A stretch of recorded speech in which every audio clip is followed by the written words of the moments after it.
morning, good afternoon, or good evening po sa inyong lahat. Elma Armada from Elma Armada and Company. Good news po ito. So, pakinggan niyo po hanggang huli.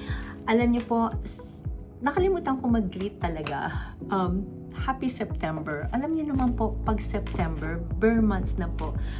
Yan po, malapit na po ang Christmas na inaantay natin. So, syempre, sinicelebrate po natin ang birth ni Jesus.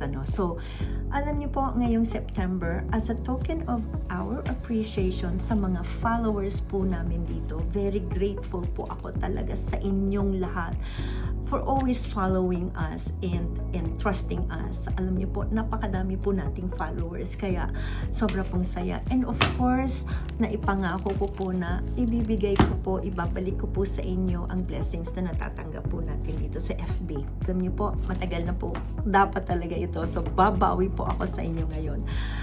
Ngayong starting September, syempre magki-Christmas na po. I will be drawing names po ng mga followers po natin, ang ating top fans, at saka of course ang ating subscriber. Random lang po ito.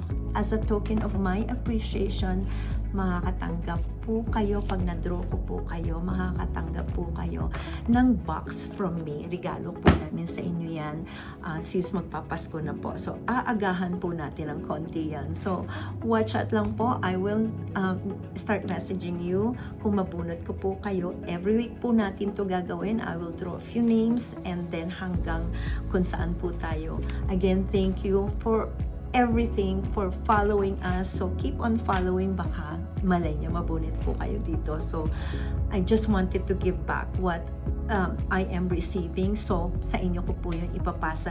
Libre po ito, wala po itong bayad. Ibabalik ko po sa inyo lahat po na nakukuha ko dito sa FB.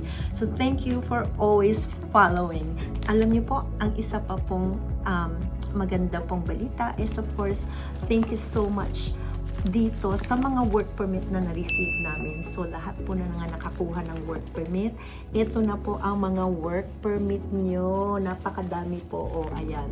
So, very, very grateful po kami sa inyo. And of course, first of all, kay Lord, grateful kami. Again, ang success po namin is dahil sa inyo. So, thank you so much for trusting us and your confidence in our team. Take care of yourself, each other, and of course, yung mga loved ones po natin. Pag-ingatan po natin sila lahat. And God bless everybody until next time po ulit.